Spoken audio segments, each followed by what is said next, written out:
Hey, world travelers. I'm Samantha Williams. And I'm Samantha Noll. This is Death on Destination.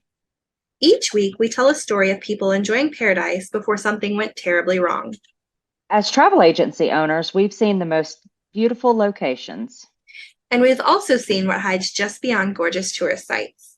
Join us this week as we discuss The 8-Day Bride from Toronto.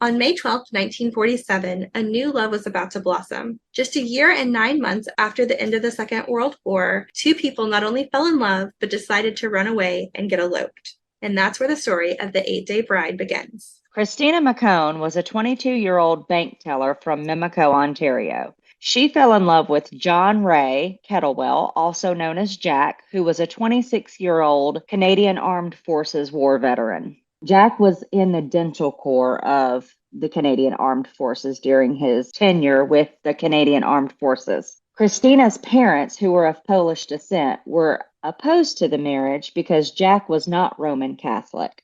Another important player in this story is Ronnie Schufo. For our episode, we will be calling him Ronald or Ronnie Bari, as that was the name he had chosen when he moved to Canada. So Ronnie was a Northern Italian who decided to move to Canada to try and get in the construction and insurance business, but he did not have much success. He was Jack's best friend, and we're not exactly sure through all of our research exactly how these two met. The 28-year-old was a professional ballroom dancer in his past life, and he actually owned a cottage in Severn Falls, which will become important here in a little bit. Prior to the marriage, the three of them, Christina, Ronnie, and Jack, spent a lot of time together. Like three peas in a pod. Yes, exactly. Well, that's kind of nice though that she took on the friendship as well. So they became close too. Right. What was crazy is because Christina's parents obviously were opposed to the marriage. So Christina and Jack decided that they were going to elope. So they eloped on May 12th, 1947. Okay, so where does Ronnie come into play here? Ronnie actually was there for the elopement, and then the three of them went on the honeymoon together. So their best friend, his best friend, but it seems like he turned her best friend, went on their honeymoon with them. Yes. That's weird. It's very weird. I don't necessarily think I would want my best friend Love my you, honeymoon. I do but I too, would but I would not want you on my honeymoon with me. So one of the things that I find interesting, because we looked this up because we were very confused about this. So they spent the first few nights of their honeymoon in an apartment in Toronto and then moved to the Severn Falls cottage that I mentioned earlier. That belonged to Ronnie. So that's where he maybe came into play, and that's why they ended up where they were.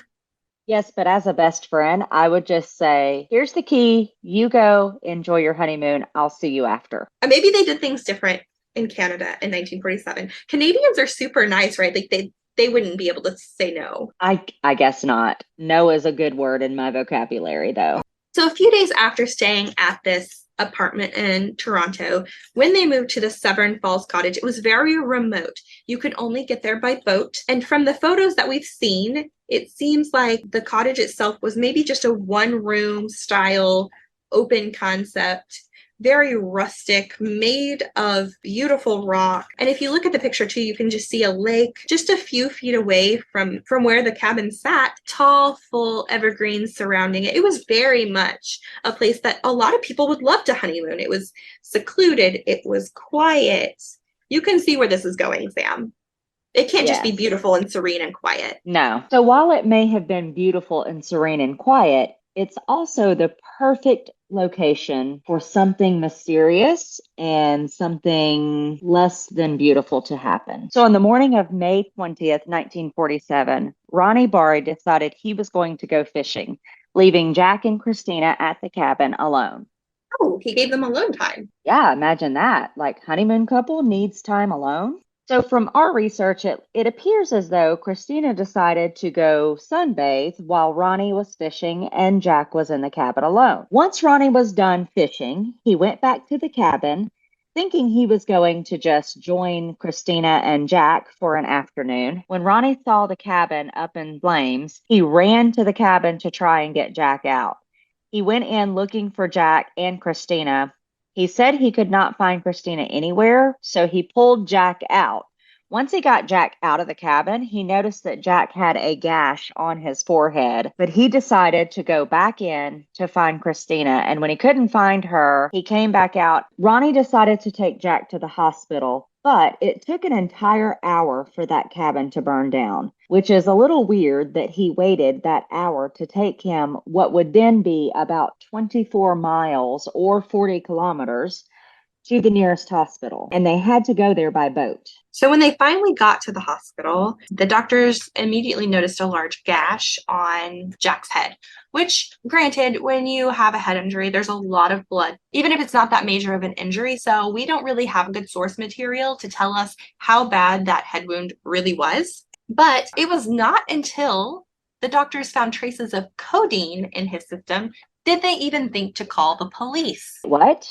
Yeah. They found codeine in his system? Codeine is a form of mild medication that helps with pain, but it's also used a lot for cough suppressant.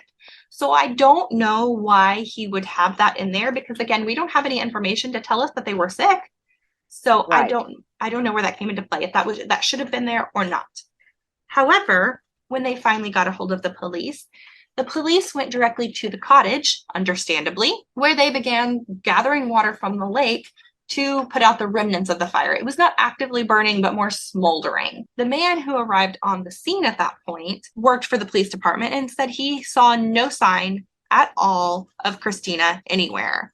So this is where we start to spiral.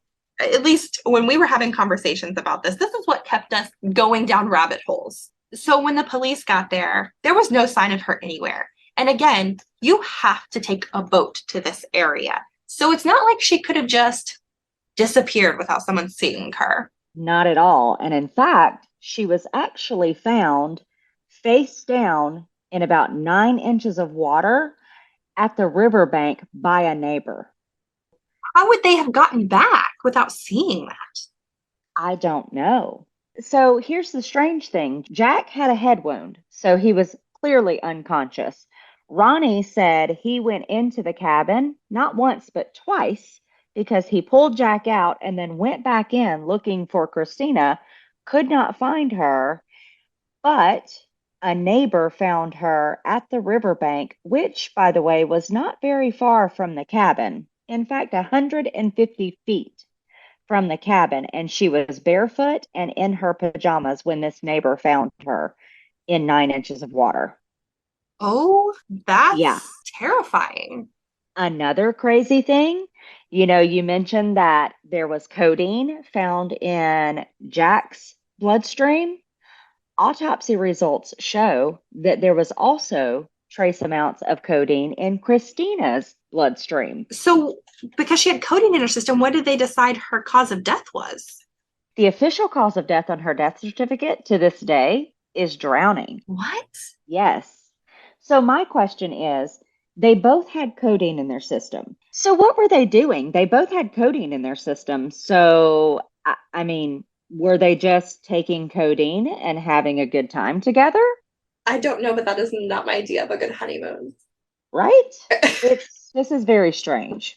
It is definitely strange. Autopsy results also showed no signs of physical injuries or burns on Christina's body, as well as she had no smoke damage on her lungs. She couldn't have been in the cabin when it was burning because if she was, she would have had some sign of either burns or smoke damage to her lungs. Wow. So this turned into a giant circus. And we know that because 22 people, including Jack and Ronald, were questioned by the police after they found Christina's body. Ronnie was interrogated for 13 hours. And then Jack was only questioned for 3. I saw that. And like, why would they question Ronnie for 13 hours and Jack for only 3? Was it because Jack had a head injury? Yeah, so I think they thought that because of that, and he kept saying, I don't remember anything leading up to the attack. So they might just have assumed that he literally did not remember anything. But then June 19th, 1947, so the same year, about a month later, the inquest finally began to see if Christina's death was a suicide or a homicide or what went wrong. This was done at a courthouse. And instead of these two characters being kind of solemn and sad that their best friend and their wife passed away, they were treated like celebrities. People were asking for their autographs, Sam. What? Yeah, women were swooning over these men. Yeah. That's just crazy to me. So during the inquest, there were a lot of things that came to light. One working theory that, and of course, this is still an unsolved mystery to this day, so there's lots of working theories here. One of those was whether or not this whole incident was as a result of a love triangle, meaning, so during the inquest, Jack admitted during his questioning that there was a sexual relationship between himself and Ronnie. But then, after he admitted that, he retracted his statement and said, I was made or coerced to say that. But it gets better. He then retracted that and said, no, no, no. We really did have a sexual relationship. So he couldn't make up Like, his mind. right. He couldn't decide, did I? Did I not? But then here's the weird thing. Ronnie also admitted that he and Jack had a sexual relationship. So was this a lover's quarrel gone bad? Or did Ronnie want Jack all to himself? So the two of them devised this crazy plan. Hey, I'm going to hit you upside the head and set the cabin on fire, but I'm going to save you. That's a really in-depth lie to create, right? What if you hit the guy too hard? Right? I mean, I Wow. don't know. Yeah. I don't know if I would be That's the kind of best friend I want. right? Let me whack you upside the head while I'm on your honeymoon with you. I don't think so. No.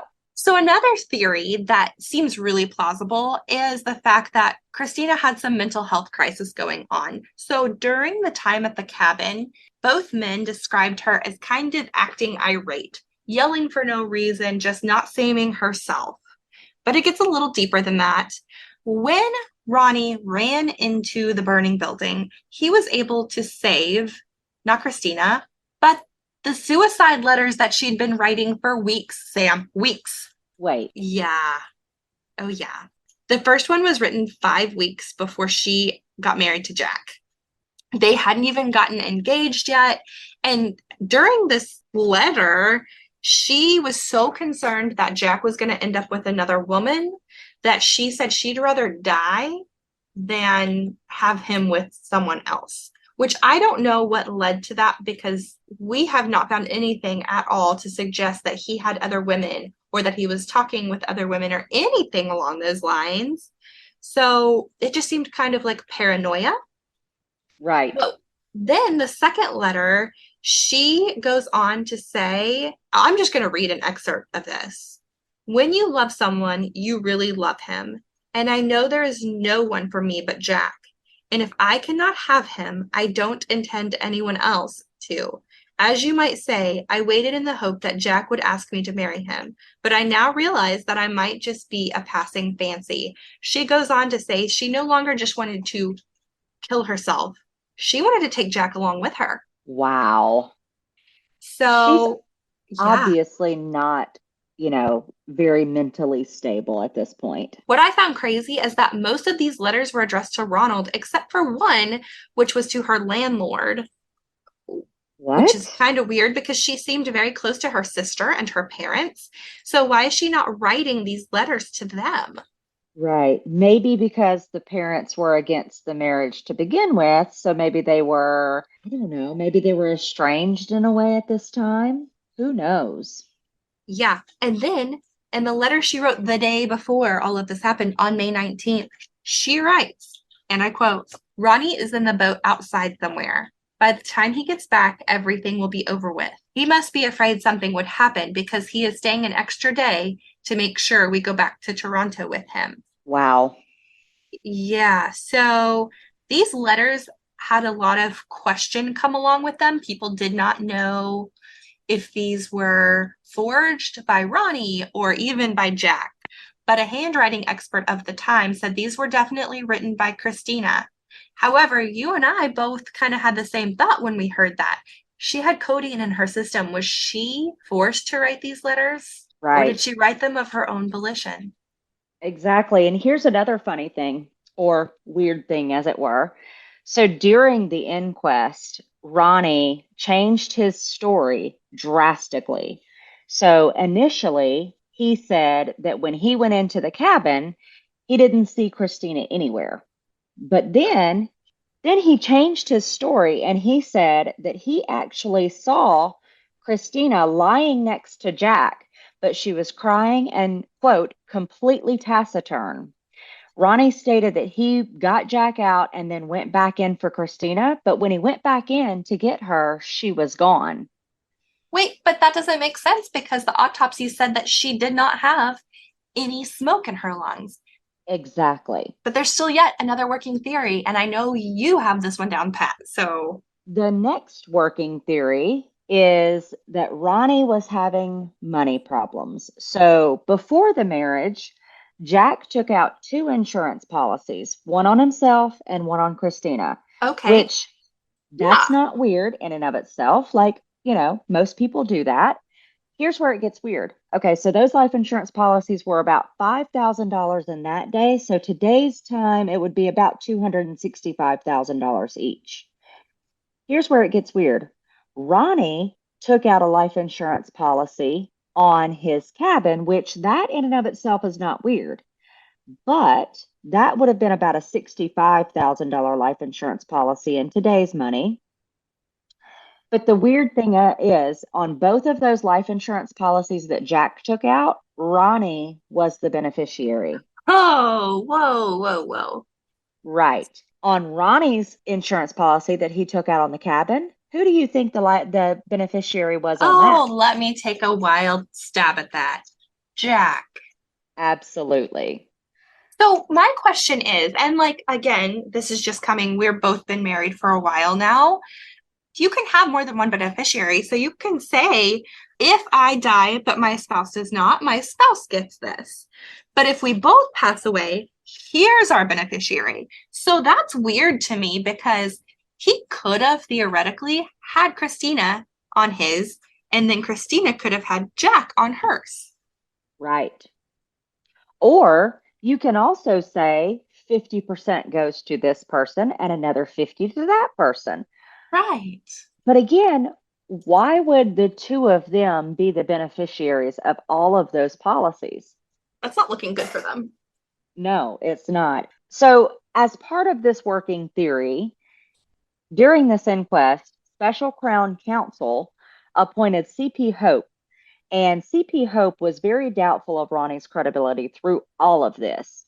At one point, CP Hope was quoted to say, quote, Ronald is a liar of the most blatant kind whose sinister figure permeates the whole of this tragedy, but whose purpose and design are shrouded in mystery, end quote. So the Crown suspected Ronnie all along, and they suspected that he committed premeditated murder.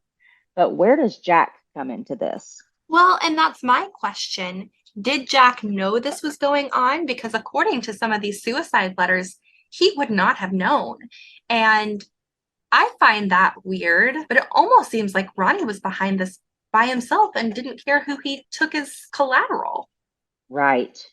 So, really, through all the research we've done, there's the working theories that we've discussed, and then there's so many questions and not enough answers for any of it. The theory we haven't talked a lot about, and that's because there's not a lot of research on it, is the fact that this could have been a complete stranger. And there are a few things that do point to that. Christina's wedding ring was never found. It was not in the fire, it was not where they found her body. And from my understanding, they did search the nearby woods. and it was nowhere to be found. So another weird thing about the wedding ring is disappearing could be because Ronnie took a loan for $12,000 to pay off five men who raped Christina around Easter time before they even got married. So he borrowed this $12,000 and was financially, basically, he was having a lot of financial troubles because he borrowed this $12,000 and there's no research that really says where he borrowed that from. So, or whether or not he expected to be repaid for that $12,000. It just says that he took this $12,000 loan to help Christina because of what had happened to her on Easter prior to her and Jack getting married.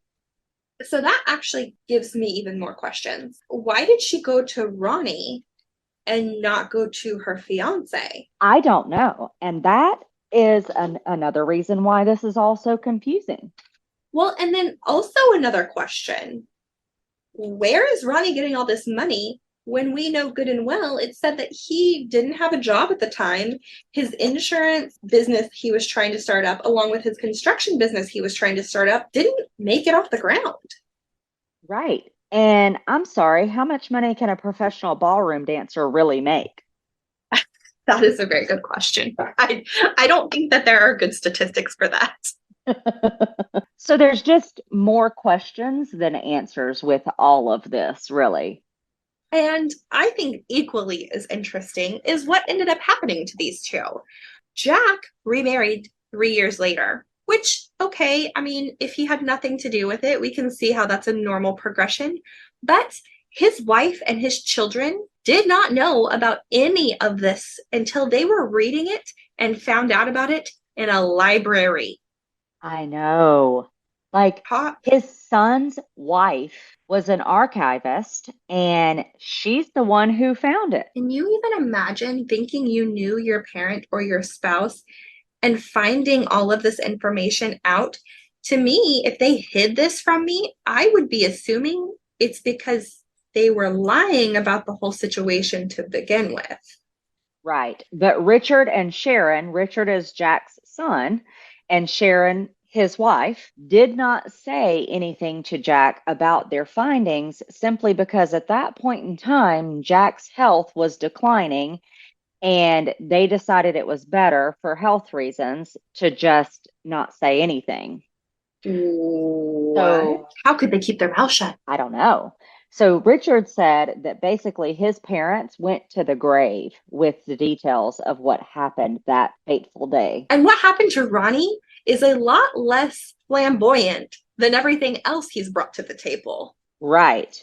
He basically just disappeared into thin air. So they say that he gave his dog, Ling, which was a Pekingese puppy, to Jack's son, who was only 2 at the time, and disappeared to New York in 1956, and no one ever saw or heard from him again.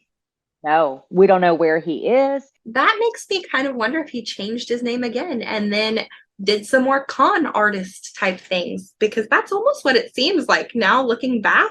But Right, there's so much to point to every theory that we've discussed. right. And, it's funny because Richard Kettlewell, Jack's son, says that he firmly believes that Ronnie manipulated and or dominated his dad. It's just crazy that to this day, on the death certificate for Christina, it says that she died of drowning. But there's still an open case here because the Special Crown Counsel still never came to any solid conclusion about whether or not Christina's death was foul play. Can you imagine her poor family and all they've had to deal with and not getting any answers? No. The fact that this entire case became semi famous in Canada. Though we don't know what happened that fateful May day, we do know one thing for sure. You don't know anybody like you think you do. Thanks for joining us this week, and we hope to hear from you again next week when we cover a new tragedy that happened on Destination. This has been a Last Choice podcast where we may not have been your first choice, but will certainly be your last.